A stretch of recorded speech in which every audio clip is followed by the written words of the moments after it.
In his inaugural address, Barack Obama appealed to each of us to give our best as we try to extricate ourselves from this current financial crisis. But what did he appeal to? He did not, happily, follow in the footsteps of his predecessor and tell us to just go shopping. Nor did he tell us, trust your country, invest, invest, invest. Instead, what he told us was to put aside childish things, and he appealed to virtue. Virtue is an old-fashioned word. It seems a little out of place in a cutting-edge environment like this one, and besides, some of you might be wondering, what the hell does it mean? Let me begin with an example. This is the job description of a hospital janitor that is scrolling up on the screen. And all of the items on it are unremarkable. They're the things you would expect. Mop the floors, sweep them, empty the trash, restock the cabinets. It may be a little surprising how many things there are, but it's not surprising what they are. But the one thing I want you to notice about them is this. Even though this is a very long list, there isn't a single thing on it that involves other human beings. Not one. The janitor's job could just as well be done in a mortuary as in a hospital. And yet, when some psychologists interviewed hospital janitors to get a sense of what they thought their jobs were like, they encountered Mike, who told them about how he stopped mopping the floor because Mr. Jones was out of his bed, getting a little exercise, trying to build up his strength, walking slowly up and down the hall. And Charlene told them about how she ignored her supervisor's admonition and didn't vacuum the visitors' lounge because there were some family members who were there all day, every day, who at this moment happened to be taking a nap. And then there was Luke, who washed the floor in a comatose young man's room twice, because the man's father, who had been keeping a vigil for 6 months, didn't see Luke do it the first time, and his father was angry. And behavior like this from janitors, from technicians, from nurses, and if we're lucky every now and then from doctors, doesn't just make people feel a little better, it actually improves the quality of patient care and enables hospitals to run well. Now, not all janitors are like this, of course. But the ones who are think that these sorts of human interactions involving kindness, care, and empathy are an essential part of the job. And yet, their job description contains not one word about other human beings. These janitors have the moral will to do right by other people. And beyond this, they have the moral skill to figure out what doing right means. Practical wisdom, Aristotle told us, is the combination of moral will and moral skill. A wise person knows when and how to make the exception to every rule, as the janitors knew when to ignore their job duties in the service of other objectives. A wise person knows how to improvise, as Luke did when he rewashed the floor.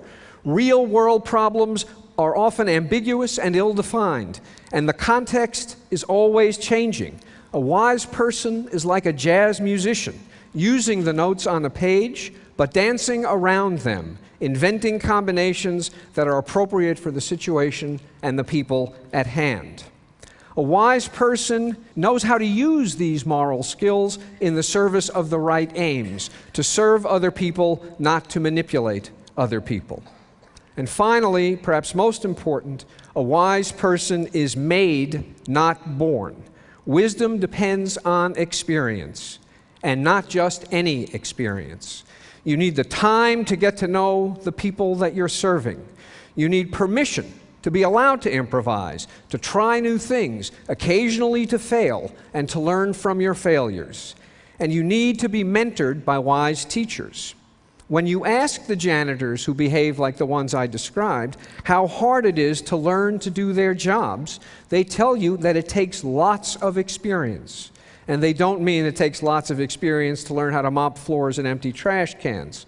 It takes lots of experience to learn how to care for people. At TED, brilliance is rampant. It's scary. The good news is that you don't need to be brilliant to be wise. The bad news is that without wisdom, brilliance isn't enough. It's as likely to get you into trouble and other people into trouble as anything else. Now, I hope that we all know this. There's a sense in which it's obvious, and yet, let me tell you a little story. It's a story about lemonade. A dad and his 11-year-old son were watching a Detroit Tigers game at the ballpark. His son asked him for some lemonade, and Dad went to the concession stand to buy it. All they had was Mike's Hard Lemonade, which was 5% alcohol. Dad, being an academic, had no idea that Mike's Hard Lemonade contained alcohol, so he brought it back. And the kid was drinking it, and a security guard spotted it and called the police, who called an ambulance. They rushed to the ballpark, whisked the kid to the hospital. The emergency room ascertained that the kid had no alcohol in his blood. And they were ready to let the kid go, but not so fast. The Wayne County Child Welfare Protective Agency said no, and the child was sent to a foster home for 3 days. At that point, can the child go home? Well, a judge said, yes, but only if the dad leaves the house and checks into a motel. After 2 weeks, I'm happy to report the family was reunited, but the welfare workers and the ambulance people and the judge all said the same thing. We hate to do it, but we have to follow procedure.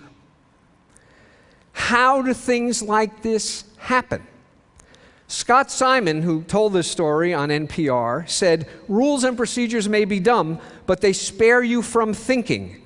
And to be fair, rules are often imposed because previous officials have been lax and they let a child go back to an abusive household. Fair enough. When things go wrong, as of course they do, we reach for two tools to try to fix them. One tool we reach for is rules. Better ones, more of them. The second tool we reach for is incentives. Better ones, more of them. What else, after all, is there? We can certainly see this in response to the current financial crisis. Regulate, regulate, regulate, fix the incentives, fix the incentives, fix the incentives. The truth is that neither rules nor incentives are enough to do the job. How could you even write a rule that got the janitors to do what they did? And would you pay them a bonus for being empathic? It's preposterous on its face. And what happens is that as we turn increasingly to rules and incentives may make things better in the short run, but they create a downward spiral that makes them worse in the long run. Moral skill is chipped away by an over-reliance on rules that deprives us of the opportunity to improvise and learn from our improvisations. And moral will is undermined by an incessant appeal to incentives that destroy our desire to do the right thing. And without intending it, by appealing to rules and incentives, we are engaging in a war on wisdom. Let me just give you a few examples. First, of rules and the war on moral skill. The lemonade story is one. Second, no doubt more familiar to you, is the nature of modern American education. Scripted, lockstep curricula. Here's an example from Chicago kindergarten. Reading and enjoying literature and words that begin with B, the bath. Assemble students on a rug.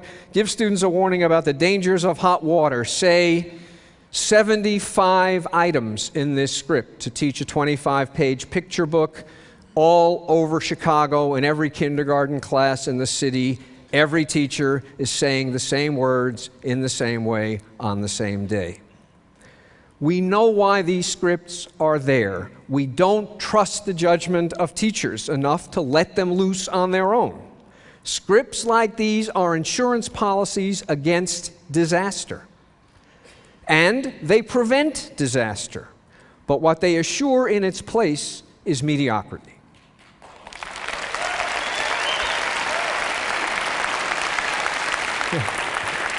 Don't get me wrong, we need rules. Jazz musicians need some notes. Most of them need some notes on the page. We need more rules for the bankers, God knows. But too many rules prevent accomplished jazz musicians from improvising. And as a result, they lose their gifts. Or worse, they stop playing altogether.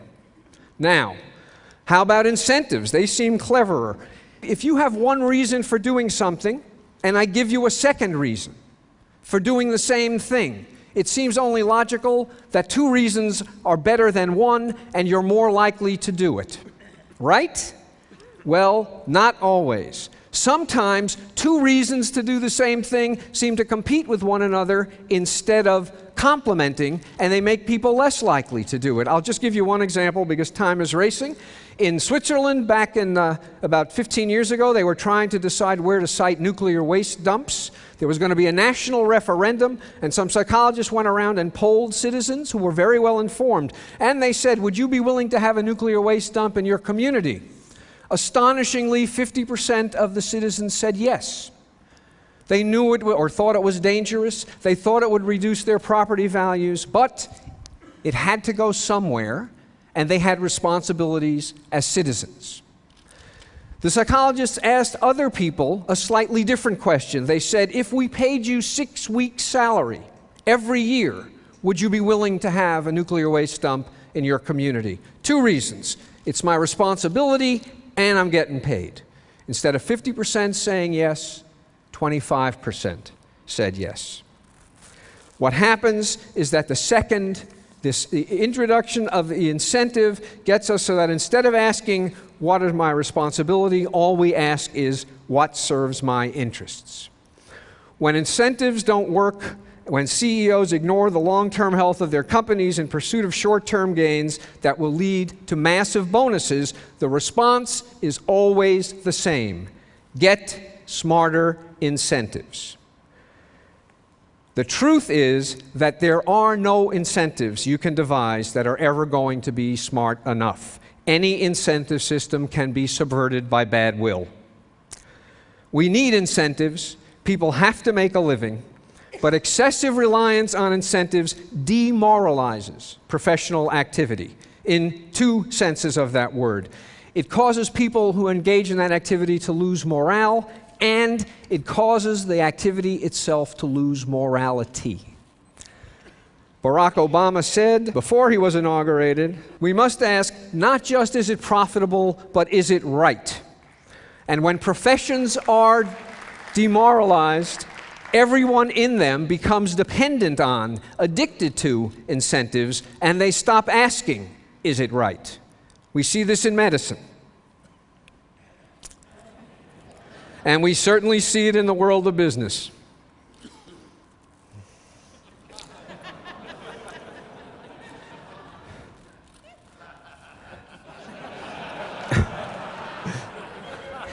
It is obvious that this is not the way people want to do their work. So what can we do?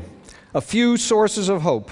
We ought to try to remoralize work. One way not to do it: teach more ethics courses.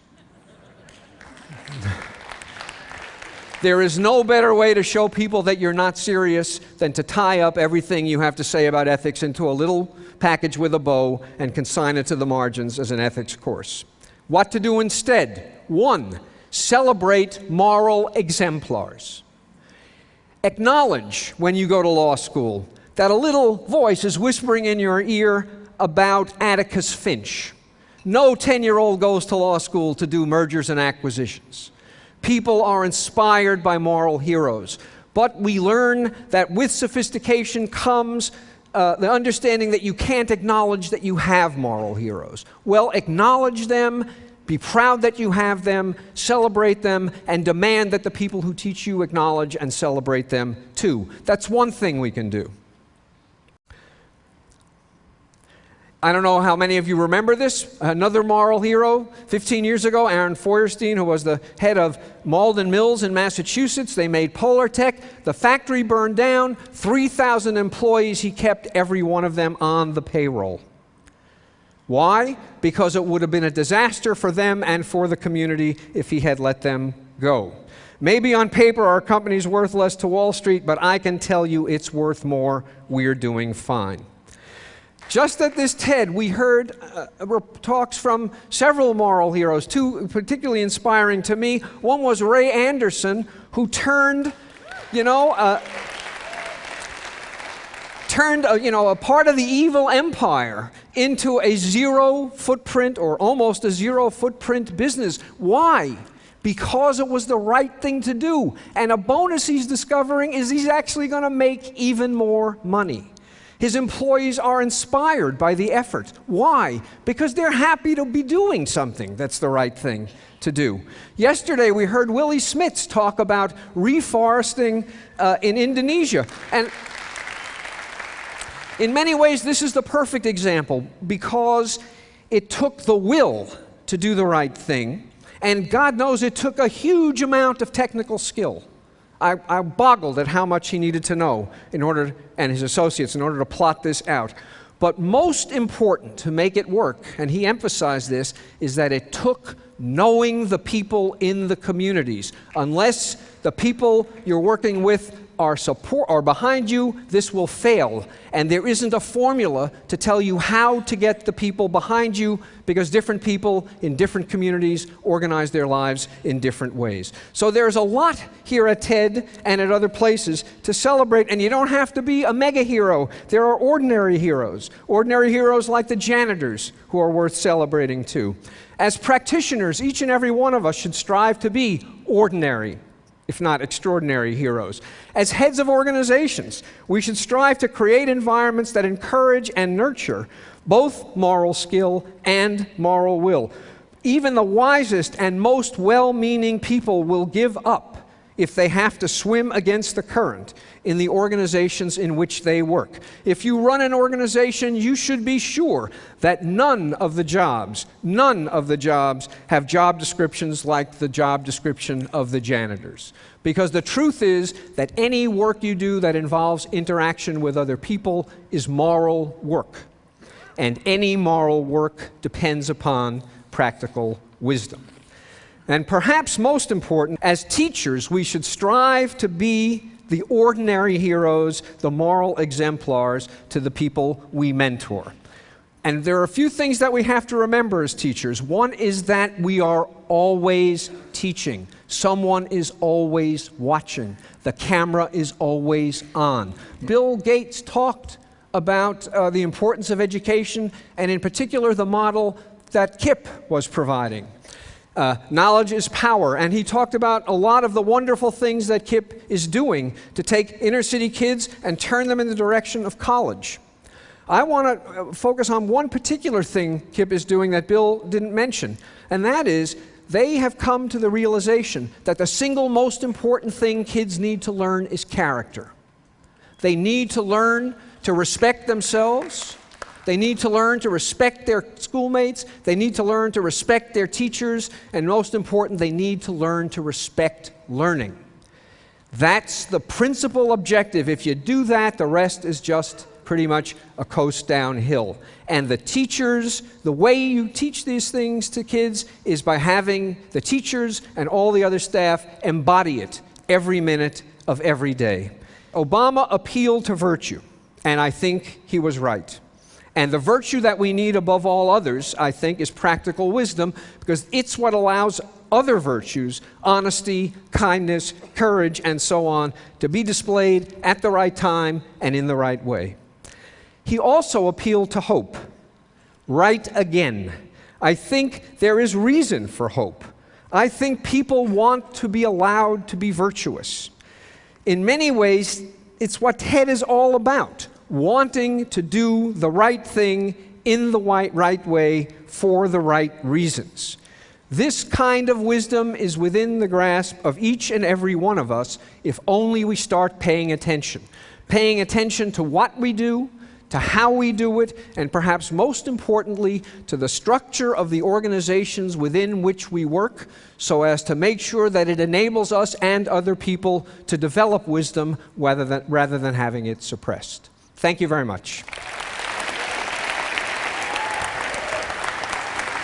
Thank you. So you have to go and stand out here a sec. Thank you very much.